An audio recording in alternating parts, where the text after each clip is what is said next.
Welcome to our YouTube channel धनमार्गमा यहाँलाई स्वागत छ। आजको भिडियोमा चाहिँ ट्रेड टावर कम्पनीको आइपिओ को बारेमा हजुरलाई जानकारी गराउने छौं। ट्रेड टावर कम्पनीले चाहिँ यही जेठ 14 गते अर्थात आजको मितिबाट चाहिँ आइपिओ जारी गरेको छ, अर्थात बिक्री खुला गरेको छ।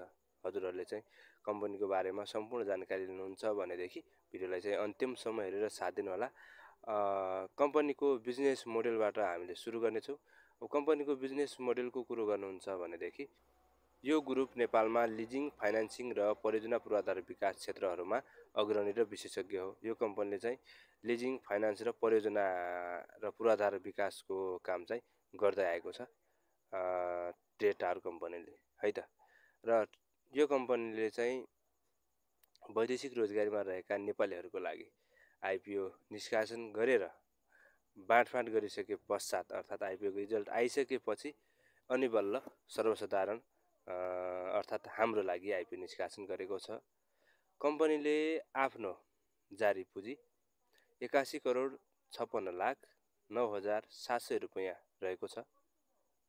सोको 48.696% बराबरको रकम अर्थात 39 करोड 71 लाख 69,300 रुपैयाँ बराबरको 39,71,693 किता शेयर प्रति किता 100 रुपैयाँ अंकित मूल्यमा निष्कासन गर्ने अनुमति पाएको थियो।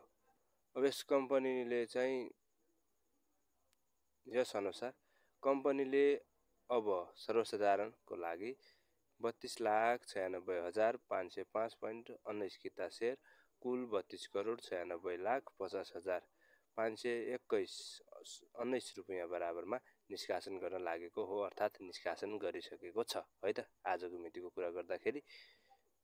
र त्यसैगरी यस कम्पनीले चाहिँ म्युचुअल फन्डको लागि 1,98,584.65 किता र कार्यरत कर्मचारीहरूको लागि चाहिँ 69,433.86 किता र वैदेशिक रोजगारीमा रहेका नेपालीहरूको लागि 3,97,169.30 किता शेयर निष्कासन गरी बाँडफाँड समेत गरिसकेको छ यो कम्पनीले चाहिँ।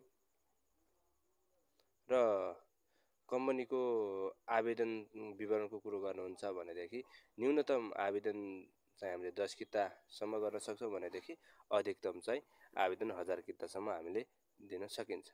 र छिटो निष्कासन बन्द हुने मिति भनेको जेठ 19 गते रहेको छ भनेदेखि आवेदन नपरेमा अर्थात अन्तिम म्याद चाहिँ जेठ 28 गतेसम्म रहेको छ। यो कम्पनीको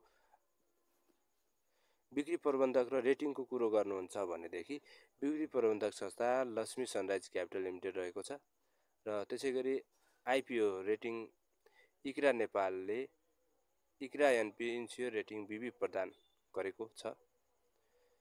यो रेटिङ कम्पनीको दायित्व वहन गर्ने क्षमता मध्यम जोखिम रहेको संकेत गर्दछ, है त।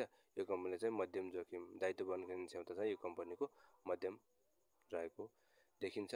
र आवेदन दिने तरिका हजुरले हेर्न सक्नुहुन्छ।